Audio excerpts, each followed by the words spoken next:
Hey everyone, welcome back to another soul enriching episode of Healthy Mind, Healthy Life. I'm your host Avik, and today we are diving deep into something that touches every one of us, but often leaves us wondering: happiness. So, what does it truly mean to be happy? Is it tied to fleeting moments, or is it there a deeper or soul driven definition that we can tap into, uh, guide our choices, and overcome life's emotional changes or challenges? Well, today we are incredibly lucky to have a very special guest who will help us uncover these mysteries, Katish Haberfield. So, welcome to the show, Katish. Thank you so much for having me. Lovely, lovely.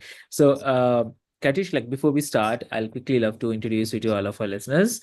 Dear listeners, Katish is a past life regression therapist, medium, ghost rescue medium, and a channel for Archangel Zadkiel. I'll definitely get into this in detail while we'll discuss. But she works with the angels to help people explore their soul's happiest moments across lifetimes and dimensions. So her insights can change the way you think about peace, joy, and the purpose behind the negative emotions. So get ready because today's conversation could shift your perspective on the happiness forever. So welcome to the show again, Karish. Thank you so much for having me. I really appreciate it. Lovely, lovely. So Karish, uh, we hear so many definitions of the happiness, like from achieving goals to enjoying simple pleasures. But from your perspective, what does happiness mean to the soul? Mm. So, one of the things that I've discovered is that there is no formula for happiness that can be applied to everybody on the planet. Okay. And the reason for that is that each time you decide to come to Earth, you come for a specific reason. True. And your happiness is tied not only to the reason that you came this time around, but also to the ways that you have found satisfaction and purpose in other lifetimes. Hmm. So there are threads from every lifetime and what has made you happy in other lifetimes that are always with you in this lifetime. And so when we do the work to explore ourselves and ask the questions, how am I feeling today? Am I feeling happy? Am I feeling sad? Am I feeling peaceful? And we get in tune with our nervous system and the way that we are having an outlook on the world, it's how we can actually get in tune with what we're actually here to do and how we are to tie happiness in this lifetime. So what I find happiness is in this lifetime will be what you find differently to happiness. But I know that you and I both have one thing in common, and that is we both enjoy talking to people and we both enjoy helping people. And so we wouldn't be doing this today or having this conversation today if it didn't bring us an aspect of happiness into our professional or personal lives. So that's an example. But something that may have given you great sorrow in a previous lifetime may have provided you with soul growth so that in this lifetime you don't have to overcome that obstacle. And so it's a base level of peace for you. So it's a bit like when you study for a qualification or a degree, or you do an apprenticeship.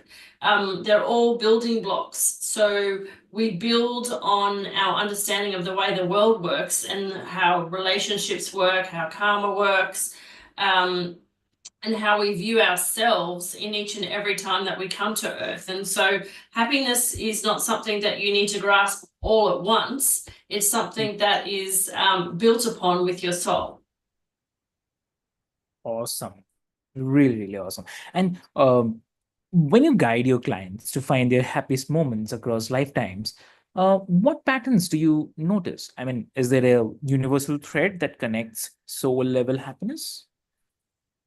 No, it's really quite fascinating. It's really quite beautiful. It's quite surprising. So I've had some beautiful regression sessions where we have taken people to very simple lifetimes. There was a little boy who was, his happiest moments of his soul included moments like when he was simply fishing in a river with a make-believe fishing rod. So he was a little boy born into great turmoil in his family. They were farmers. He didn't have much, and his mother died. And so his father still needed him to do all his chores because he had a lot of work to do on the farm. But he knew that he was a little boy. So in the regression, we saw that his happiest moments in his day was when his dad said, "All right, off you go. Go and run and do your fishing." And he didn't. He didn't have a fishing rod. He just used a stick and he pretended. And then when he got sick of pretending to fish, he would lay in the river and look up at the sunshine and the clouds and have a little swim. And then he'd go back into the house and finish his chores. And you wouldn't think that over so many lifetimes that we have that the soul would remember that. But that was profoundly peaceful for him because it was his precious time that he had to himself to do anything. But most of all, he just wanted to relax. And that was his definition of relaxing. So that's an example. Another example would be we took a lady back to a lifetime and she went to a royal castle. Now, she was not a queen, but she was attending the wedding of her husband's sister. Okay. And the husband's sister was marrying into the extended family of a great royal family. And so why was this happy to her? Well, because she got to dress up for the day. She didn't usually get to dress up. She got to have her beautiful children with her. Her children made her laugh. She appreciated the experience of being able to watch her sister-in-law get married. It brought her tears of happiness. She loved being in love, and so it brought her great joy to see somebody else get married and have a wonderful celebration. It reminded her of when she got married. She got to experience new food and she got to dance, and she loved dancing. In the regression session, she actually even danced while she was under hypnosis. You know, she just did a little dances and she laughed, and that was also a very simple moment, which was showing her in this lifetime, where her name was Katie, showed her the value and the importance that she placed on family in this lifetime. And so sometimes it just shows us that that particular soul that she is from has a particularly strong value on family values. And so that it's like her family and the way that she treats her family and the way that they treat her is really important to her soul. And that's what she's here to explore is family relationships and how to navigate that and how to be a good person, how to cope with the extremes of family life. You know, we can't all be in love all day, every day. We've got stresses, we've got children to manage, we've got jobs. But for her happiest moments, she's also in her current everyday life, because she did this on my podcast. She's a number 0.05% globally top podcaster. So she's received accolades, but her happiest moments are when she's with her children. So that's another example. And so for her, it's about realizing that her family grounds her and calms her and provides her with happiness.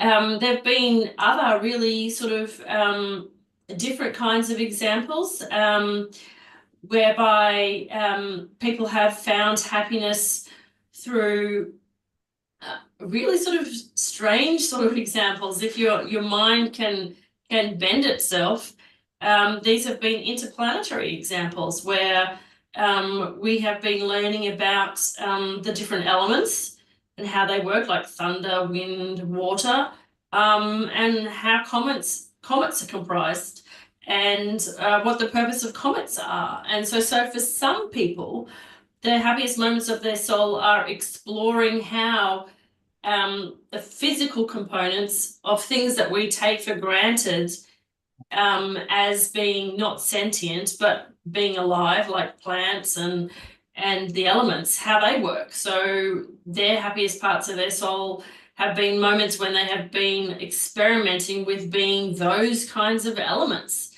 So it's been really quite curious and fascinating, the extremes of simplicity to complexity. But nobody's ever come on so far and their happiest moment was when they could purchase a Ferrari, for example. Haven't had that yet. It doesn't seem to be tied to materialistic things. It seems to be tied to experiences and understanding who you are and how you can contribute to and create value either in your world, for yourself, for your family, or for your community, pretty much so far. Exactly. Wow. And like we all experience sadness, anger, fear, and it can be overwhelming. But Yes. from a soul's perspective, what's the role do negative emotions play in our growth? So it's really interesting because all of your negative emotions have and contain great wisdom in them. Okay, and so the reason that they're there is they are like signposts for you to say, I am experiencing something in my life. Me at this moment, I perceive that as being negative because of the way that I am experiencing life. Now, if I was to examine this further, is it me and my thoughts and my construct, my view of the world that is creating this negative emotion based on right now? Is it something that is from earlier in lifetime that I need to go back and have a look at and say, you know, this happened to me when I was 5 and, you know, I took it really personally at the time and I wanted to change the world, but you know, I was just a kid, so I had all these constructs and rules, and my parents were my boss back then, so I had to do what they said. But if I want to have a look back and if I could have the liberty of being able to say what really happened, let me release that emotion, let me go through the emotion so I can not let it stick to my body and my mind, and then come out the other side, how would I feel? And generally, when you face an emotion head on, like fear or anger or sadness, what you find contained within that is the wisdom and where you have been breaking your own boundaries. And so, where things like fear come into place, it's because you have a focus or perspective based on something that you could be either life-threatening, because we have, you know, the amygdala and our whole nervous system which says don't do this, don't do this, you could hurt yourself, you could be killed, you could be made a fool of, you could risk your life, you could be embarrassed, you could be shamed. But there's also the wisdom in there that says, okay, yes, that is true, but how could you examine this perspective and this thing that you're frightened to do to pull the wisdom out of there that says you can do this, but the way through this is to find the excitement. And when you find the excitement, it's the other side of fear. You find the way that you can be, do, achieve, or whatever it is that you need to conquer with that emotion without comprising your values, your standards, without making yourself regret your actions, and with a way to be authentic to yourself. So I hope that explains it. Yeah.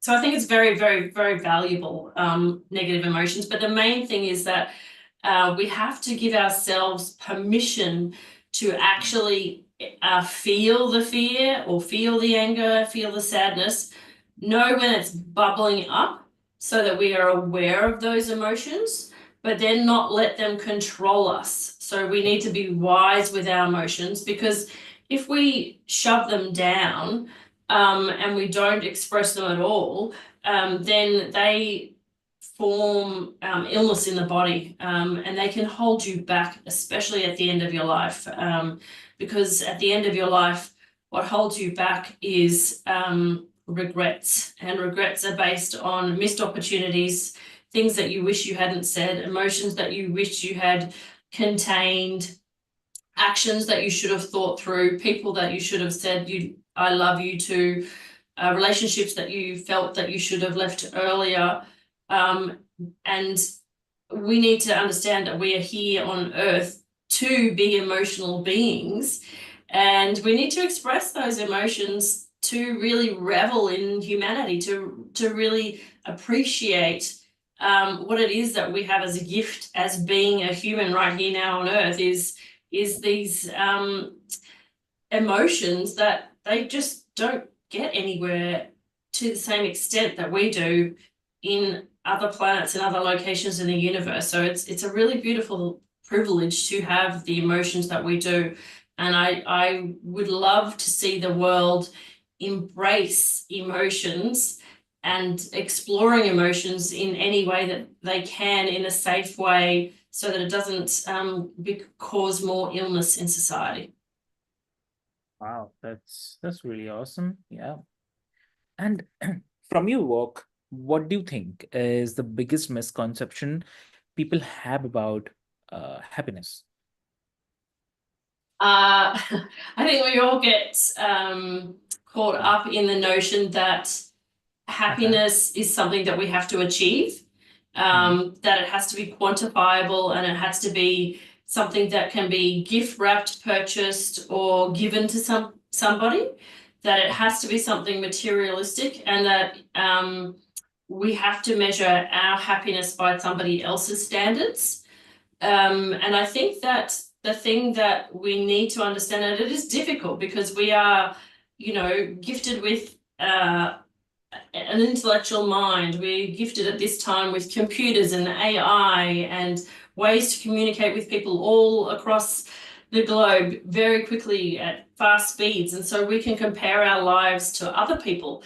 And so the Mhm. root of unhappiness, if you want to use that word, fear, envy, jealousy, and despair, is by comparing yourself and your life to somebody else. When the fastest way to finding what makes you happiness is not the sugary kind of elation, like if you have a big piece of chocolate cake or a donut, or an ice cream, you get that sugary high of action and giggles and bubbles. But true happiness comes with inner peace.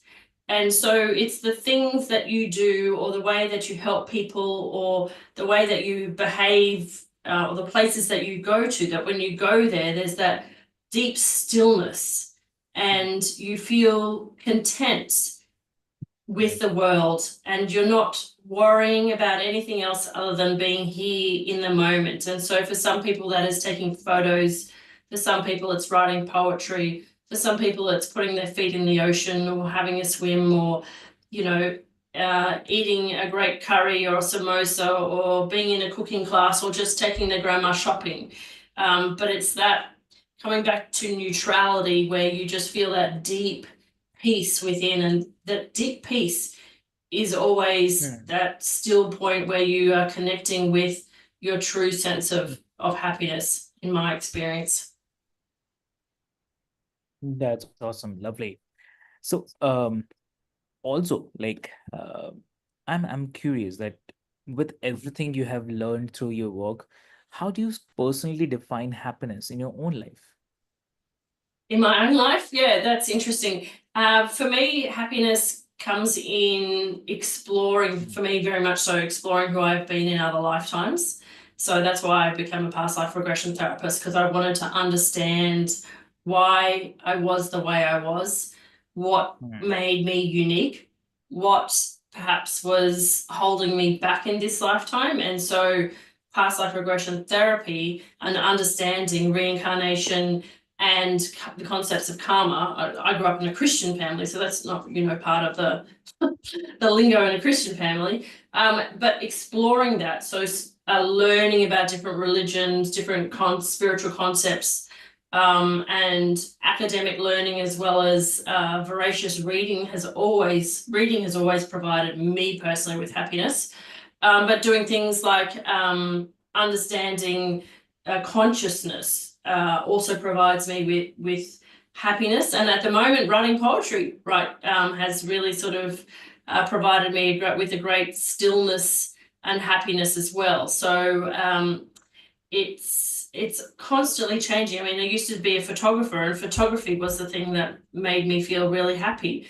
But when I tried to use it as a profession, I found it made me profoundly stressed, because I just really wanted to sit in the middle of the forest and take photos of mushrooms, and I didn't really want to do the stuff that sort of sold photography. So there are things that make you happy, but you don't have to make money out of them. And then there are things that you can have as a career that do both. They make you really, really content, satisfied, and they bring in the money, and they help you and they help others as well. So, for me, it's a multifaceted approach to happiness, is that, there's lots of things that can make me happy, and constantly exploring and understanding what makes me happy. And then also looking at, when I meet people that I consider are very happy or very calm people or fascinating or curious people, I look at what they do and say, isn't that fascinating?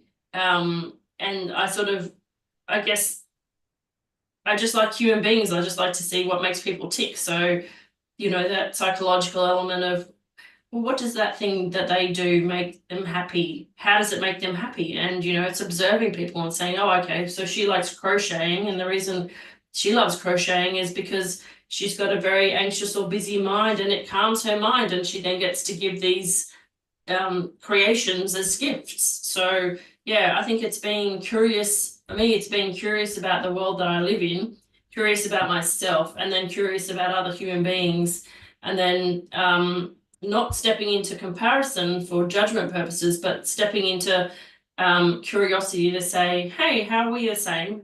How are we different? What can I learn from you that can help me in my life? Yeah, exactly. Wow. Great, lovely. Katish, like this conversation has been a beautiful reminder that happiness isn't just about chasing external goals, but it's all about reconnecting with our soul's essence, embracing emotions as the teachers, and finding joy in life's quiet moments. Lovely. So, to everyone who's listening, I encourage you to reflect on today's insights and what small moment of happiness can you appreciate right now? And how can you welcome guidance from within or even from the angels when life feels heavy? So, if today's episode has resonated with you, be sure to check out Katish's work and her sessions with archangels Michael and Zadkiel could help you uncover the joy and the wisdom your soul is waiting to share. And do not forget to subscribe to Healthy Mind and Healthy Life so you never miss a conversation that could transform your mindset and your life. And if you could, if you found value here today, share this episode with someone who needs a reminder that happiness is within their reach. So until next time, this is your host Avik reminding you to stay curious, stay present, and remember, your happiness is always worth exploring. So till then, thank you